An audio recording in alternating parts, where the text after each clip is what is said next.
Good morning students, how are you बेटा। कैसे हैं आप लोग? अच्छे हैं बेटा। हमने हमारी पाठ्य पुस्तक मेधा, है ना, इसका पाठ 1 से 5 तक पढ़ लिया है।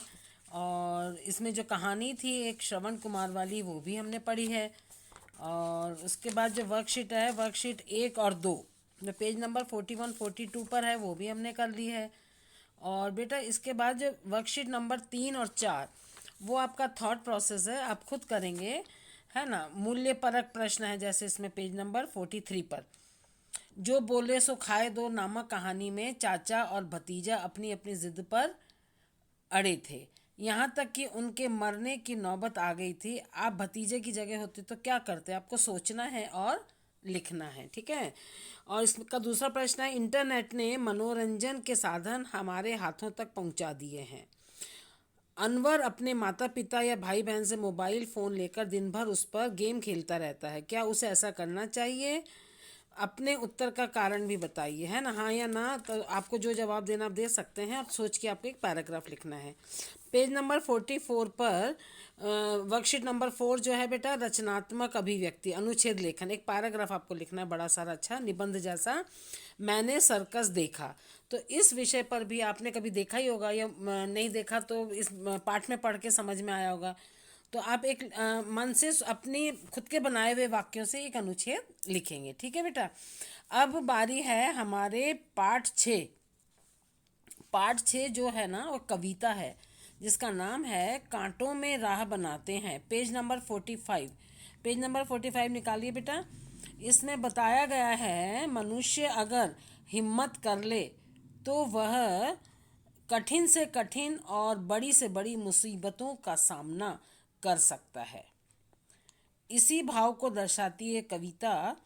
आज तो इस प्रेरणा को और जोश को देने वाली कविता को अपन पढ़ते हैं कि चाहे अगर इंसान हिम्मत करता है और अपने आप को मजबूत समझता है तो किसी भी काम को कर सकता है, हर असंभव को संभव बना सकता है ना बेटा। अब देखिए पेज नंबर 45, इस पे अपन पढ़ेंगे इस कविता को। सच है विपत्ति जब आती है, सच है विपत्ति जब आती है, कायर को ही दहलाती है। सच है विपत्ति जब आती है, कायर को ही दहलाती है। सूरमा नहीं विचलित होते, सूरमा नहीं विचलित होते, क्षण एक नहीं धीरज खोते। तो देखिए विपत्ति, इसमें लाल शब्द जो लिखे हैं 4 बेटा। विपत्ति, विपत्ति मैंने परेशानी, मुसीबत, ठीक है। और कायर, कायर मैंने डरपोक। और सूरमा, सूरमा मैंने वीर। और विचलित मैंने डगमगाना, अपने आप को डिस्टर्ब करना, ऐसा है ना, कंफ्यूज करना, घबराना। तो देखिए इसमें बताया गया है, यह बात बिल्कुल सच है, जब विपत्ति आती है, मुसीबत आती है, परेशानी आती है, तो वो केवल जो कायर लोग होते हैं वो ही डरते हैं इस बात से, विपत्ति से, परेशानी से। सूरमा नहीं विचलित होते, जो शूरवीर हैं, जो सूरमा हैं, वो कभी भी इस बात से डगमगाते नहीं हैं, परेशान नहीं होते हैं। और क्षण एक नहीं धीरज खोते, एक पल के लिए भी वो अपना धैर्य और नहीं खोते हैं, अपना विवेक और अपना धैर्य बनाए रखते हैं, खोने नहीं देते हैं। इसके बाद है बेटा, विघ्नों को गले लगाते हैं, कांटों में राह बनाते हैं। विघ्न माने रुकावट, बाधाएं। विघ्नों को गले लगाते हैं, कांटों में राह बनाते हैं। जितनी भी बाधाएं हैं, रुकावटें हैं, उनको वो स्वीकार करते हैं और उनसे निकलने की कोशिश करते हैं।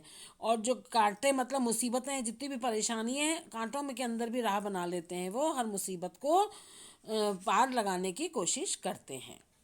अब नेक्स्ट है बेटा इसका, है कौन विघ्न ऐसा जग में, मतलब ऐसा कौन सा विघ्न दुनिया में है, ऐसी कौन सी रुकावट दुनिया में है, टिक सके आदमी के मग में, ऐसी कौन सी बाधा है जो इंसान के रास्ते में आ जाए, रुक उसको रोक दे। मग, मग मैंने रास्ता, है ना।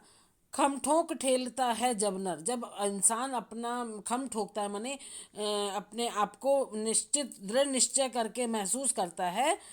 पर्वत के जाते पांव उखड़, जब इंसान दृढ़ निश्चय कर ले ना, तो पर्वत भी कुछ नहीं कर सकता, उसके भी पांव उखड़ जाते हैं। माने कितनी भी बाधाएं हैं वो अपने आप दूर हो जाती हैं, स्वतः ही दूर हो जाती हैं।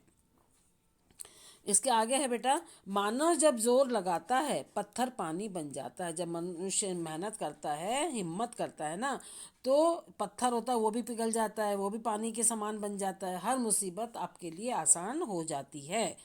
उसके बाद है, गुण बड़े एक से एक प्रखर हैं छिपे मानवों के भीतर। हर इंसान के अंदर एक से एक प्रखर गुण छिपे हुए, प्रखर मैंने तेज, अच्छाइयाँ लिए हुए बहुत अच्छे गुण इंसान के अंदर छिपे हुए हैं। मेहंदी में जैसे लाली हो, जिस प्रकार मेहंदी तो ऊपर से दिखने में हरी होती है ना बेटा, और अंदर से उसमें कितना सुंदर लाल रंग होता है। वर्ती का बीज उजियाली हो, वर्ती का मैंने दिए की बाती, दिए की बाती के अंदर कितनी रोशनी भरी होती है, जब उसको लगाते हैं तो चारों तरफ रोशनी प्रकाश हो जाता है। जिस प्रकार मेहंदी के अंदर खूब सुंदर लाल रंग होता है और दिए की बाती के अंदर उजाला होता है, प्रकाश होता है, उसी प्रकार इंसान में, मनुष्य में भी एक से एक अच्छे गुण भरे हुए हैं। बत्ती जो नहीं जलाता है रोशनी नहीं वह पाता है। जो व्यक्ति बत्ती नहीं जलाता, जो अब प्रयास ही नहीं करता, तो उसको रोशनी भी नहीं मिलेगी, उसको फल भी नहीं मिलेगा, है ना। तो ये पेज नंबर 45 पूरा हो गया बेटा। इसको रामधारी सिंह जी दिनकर ने लिखा है, उनके बारे में भी हम आपको बता देते हैं। ये नीचे वाला देखिए, यहाँ इसमें नीचे उनका फोटो भी है, उनके बारे में लिखा गया है। रामधारी सिंह दिनकर का जन्म बेगूसराय बिहार के सिमरिया नामक स्थान पर 23 सितंबर 1908 को हुआ था। गद्य और पद्य शैली में उनका समान अधिकार था, माने वो गद्य में भी लिखते थे, पद्य में भी, कहानी कविताएं भी लिखते थे, और कविताएं लिखते थे, कहानी लिखते थे, सभी चीज़ों पर उनका पूरा अधिकार था। उन्हें वीर रस के श्रेष्ठ कवियों में स्थान प्राप्त है। ये मुख्य रूप से वीर रस के कवि थे। इनकी कविताओं में वीरता भरी हुई होती है। और कुरुक्षेत्र, रश्मि रथी, उर्वशी, हुंकार, परशुराम की प्रतिज्ञा, रेणुका आदि उनकी प्रमुख कृतियां हैं। उनकी रचनाओं में राष्ट्रवादिता की झलक मिलती है। दिनकर जी का निधन 24 अप्रैल, निधन माने उनकी डेथ, 24 अप्रैल 1974 को हुआ था। तो बेटा हमने ये कविता भी पढ़ ली। कविता के जो रचनाकार हैं रामधारी सिंह जी दिनकर, उनके बारे में भी पढ़ लिया है। और बाकी के शब्दार्थ और प्रश्नोत्तर अपन कल करेंगे। आज की कक्षा हमारी यहीं समाप्त होती है। आपका गृह कार्य यही है, इस कविता को 2 से 3 बार उंगली लगाकर पढ़ेंगे और समझेंगे, है ना। और रामधारी सिंह जी दिनकर के बारे में भी आप जानेंगे। इसके पैराग्राफ से आप 2 या 3 प्रश्न अपनी रफ कॉपी में बना लीजिएगा। धन्यवाद।